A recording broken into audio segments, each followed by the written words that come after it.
कुछ छोटे छोटे संगठन व पार्टियां आदि बनवा के बीएसपी की इस ताकत को बांटकर इसे कमजोर करने में लगे। नमस्कार दोस्तों, बसपा सुप्रीमो बहन कुमारी मायावती जी ने मान्यवर कांशीराम साहब जी के जयंती पर एक प्रेस वार्ता आयोजित की, जिसमें उन्होंने अपनी पार्टी और विपक्ष के खिलाफ कई महत्वपूर्ण बयान दिए। मायावती जी ने कहा कि पार्टी के लिए काम करने वाले लोगों को आगे बढ़ाने का पूरा मौका मिलेगा और उन्होंने यह भी स्पष्ट किया कि वह पार्टी को कमजोर नहीं होने देंगी। मान्यवर श्री कांशीराम जी की जयंती को होली व अन्य त्योहारों के कुछ ही घंटे बीत जाने के बाद दिनांक 15 मार्च को खासकर यूपी व दिल्ली सहित पूरे देश में इनके अनुयायियों ने अपार संख्या में इकट्ठा होकर इसे विभिन्न स्तर पर मनाया है और अपने श्रद्धा सुमन अर्पित किए हैं, जिसके लिए पार्टी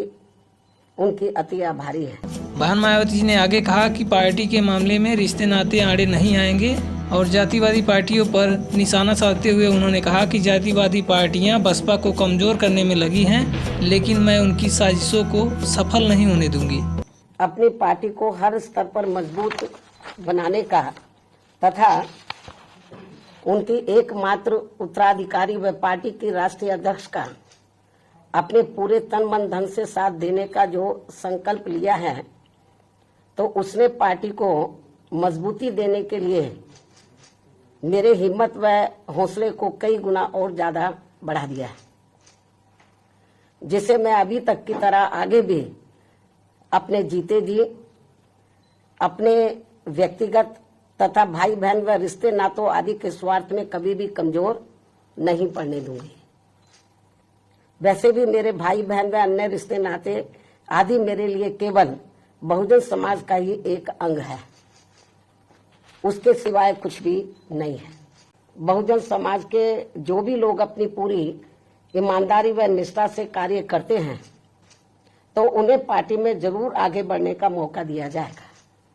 उन्होंने यह भी बताया कि बहुजन समाज उनके साथ खड़ा है और उन्होंने पार्टी के रिश्तों से ऊपर उठकर फैसले लेने का आश्वासन दिया। मायावती जी ने आगे कहा कि अब दलित सम्मान के साथ बैठते हैं और यह भी स्पष्ट किया कि उन्होंने सामाजिक परिवर्तन को धरातल पर उतारा है। बसपा अध्यक्ष मायावती जी ने यह भी आरोप लगाया कि बसपा को खत्म करने की साजिशें चल रही है, लेकिन वह उन मंसूबों को कामयाब नहीं होने देंगी। यहाँ मैं सावधानी के तौर पर ये भी बताना चाहूंगी कि पिछले कुछ वर्षों से सत्ता व विपक्ष में बैठी सभी जातिवादी सांप्रदायिक व पूंजीवादी पार्टियां बीएसपी के विरुद्ध अंदर अंदर आपस में मिलकर बहुजन समाज की एकमात्र हितैषी पार्टी बीएसपी को किस्म किस्म के हथकंडों के जरिए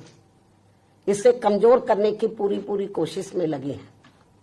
क्योंकि यहाँ जातिवादी पार्टियों को खासकर सन 2007 में यूपी में बीएसपी का अकेले ही पूर्ण बहुमत के आधार पर सत्ता में आना अभी तक भी उनके गले के नीचे से कतई भी नहीं उतर पा रहा है। और तभी से यहाँ सभी जातिवादी व खासकर दलित विरोधी पार्टियां किस्म किस्म के हथकंडे इस्तेमाल करके बीएसपी को कमजोर व खत्म करने में लगी है। इसी प्रकार बाबा साहब डॉक्टर भीमराव अंबेडकर के जीते जी भी इन्हीं जातिवादी पार्टियों ने इनके कारवां को किस्म किस्म के हथकंडे इस्तेमाल करके उसे कमजोर व खत्म करने का पूरा प्रयास किया था, जिसे बाबा साहब ने व बाद में मान्यवर श्री कांशीराम जी ने भी इनके मंसूबों को पूरा नहीं होने दिया है। और अब मैं भी अपने बहुजन समाज के बलबूते पर इनके इस मंसूबे को किसी भी कीमत पर पूरा नहीं होने दूंगी। ये मेरा पार्टी के लोगों को वायदा है, जिसके लिए मुझे अपने बहुजन समाज का हर स्तर पर साथ मिलना भी बहुत जरूरी है। और अच्छी बात यह है कि बहुजन समाज पूरे तन मन धन के साथ अब मेरे साथ खड़ा है, अभी भी खड़ा है। इतना ही नहीं बल्कि दलित व अन्य उपेक्षित वर्गों के लोगों को ये मालूम है कि ये लोग यूपी में बीएसपी की पूर्ण बहुमत की सरकार बनने से पहले यहाँ जातिवादी उच्च वर्गों के लोगों के सामने, यानी कि जो बहुजन समाज के लोग हैं, खास तौर से दलित वर्ग के लोग, यहाँ जातिवादी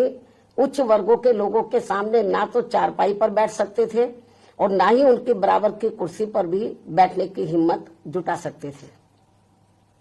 लेकिन सन 2007 में बीएसपी की अकेले पूर्ण बहुमत की सरकार बनने के बाद से ये सब अब काफी कुछ बदल गया है। अब ये लोग उनके बराबर में चारपाई व कुर्सी आदि पर भी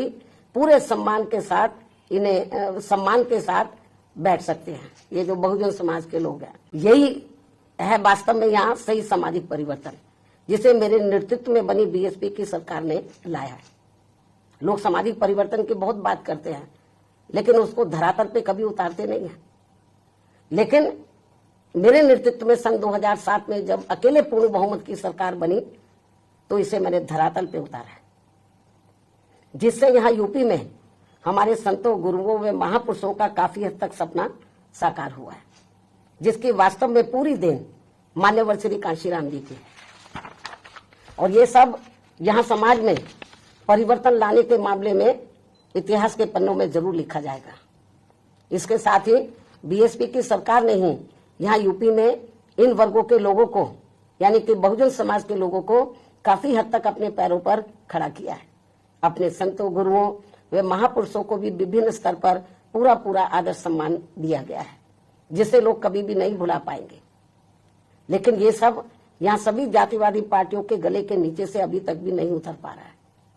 इसलिए अब वे इन वर्गों में से स्वार्थी किस्म के लोगों को आगे करके उनके जरिए विभिन्न नाम पर अनेकों छोटे छोटे संगठन व पार्टियां आदि बनवा के बीएसपी की इस ताकत को बांटकर इसे कमजोर करने में लगे,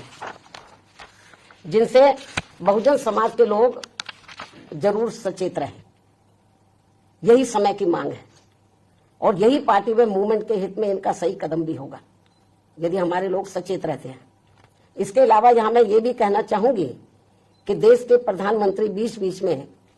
अपनी खुद की गरीबी का तो जरूर उल्लेख करते रहते हैं, लेकिन इन्होंने दलित व अन्य उपेक्षित वर्गों के लोगों की तरह यहाँ कभी भी कोई जातीय भेदभाव नहीं झेला है, जो ये सब हमारे संतों, गुरुओं व महापुरुषों ने समय समय पर झेला है, जिसे अभी भी इनके अनुयायी काफी हद तक झेल रहे हैं। इसलिए पार्टी के मिशनरी व परिपक्व लोगों से आज मेरी ये भी पुरजोर अपील है कि वे ये सभी जरूरी बातें अपने बच्चों व खासकर युवा पीढ़ी को जरूर हमेशा बताते रहें, जिनको तैयार करने की भी वास्तव में सही जिम्मेवारी इन्हीं लोगों की ही है। इस उम्मीद के साथ ही फिलहाल 2027 में क्या कुछ अच्छा होने वाला है, इस पर आपकी राय क्या है, कमेंट करके जरूर बताएं। धन्यवाद।